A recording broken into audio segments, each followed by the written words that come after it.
আসসালামু আলাইকুম, সবাইকে আমন্ত্রণ জানিয়ে শুরু করছি আমার আজকের ভিডিও। তো আজকে আমি আপনাদেরকে শুকনা বড়ির আচার বানিয়ে দেখাবো। সেজন্য এখানে আমি হাফ কেজির মতো শুকনা বড়ি নিয়েছি। বড়িগুলোকে আমি পানি দিয়ে ভালোভাবে ধুয়ে নর্মাল পানি দিয়ে আমি আধা ঘন্টা বড়িগুলোকে ভিজিয়ে রেখেছি। এখন আমি বাকি প্রসেসিংটাও দেখিয়ে দিচ্ছি কিভাবে আমি আচার বানাবো। প্রতিটা বড়ি আমি এরকম করে ফাটিয়ে দেখে দেখে নিব।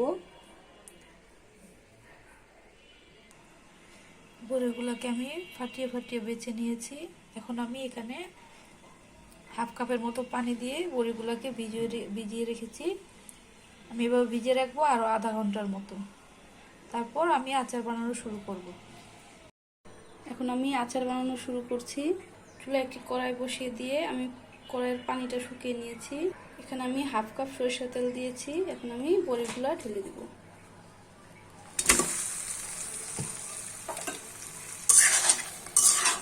বড়িগুলোকে আমি কিছুক্ষণ ভেজে নিব, বড়ির মধ্যে যে পানিটা ছিল সে পানিটা শুকিয়ে যায়। আমি এখানে 4টির মতো তেঁতুল গুলিয়ে রেখেছিলাম, দিয়ে দিব।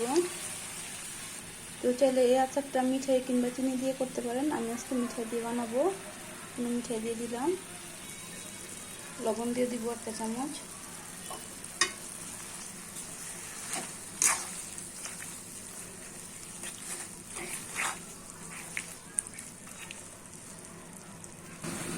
শুকনো মরিচ দিয়ে দিব 3টি। টক ঝাল মিষ্টি যে যেমন খেতে পছন্দ করেন ওই অনুযায়ী দিবেন। আমি বেশি ঝাল দিব না, সেজন্য আমি মরিচ কমিয়ে দিয়েছি। ভিনেগার দিয়ে দিব 2 টেবিল চামচ। ভিনেগারটা দিলে আচারটা নষ্ট হবে না, সংরক্ষণ করে খাওয়া যাবে। চিলি ফ্লেক্স দিয়ে দিব।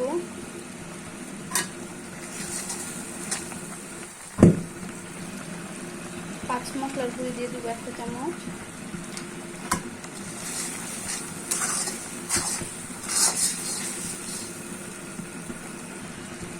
ধনিয়ার গুঁড়ো দিয়ে দিব 1 চামচ।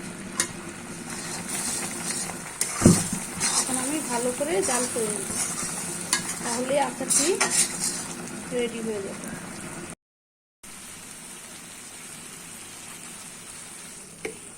আচারটা বানানো হয়ে গেছে। তো এই আচারের রেসিপি যদি আপনাদের কাছে ভালো লেগে থাকে আপনারা ওইভাবে বানিয়ে খেয়ে দেখবেন। আর যদি ভালো লাগে আমার চ্যানেলটাকে সাপোর্ট করবেন, লাইক দিয়ে আমার চ্যানেলের পাশে থাকবেন। ধন্যবাদ সবাইকে। আল্লাহ হাফেজ।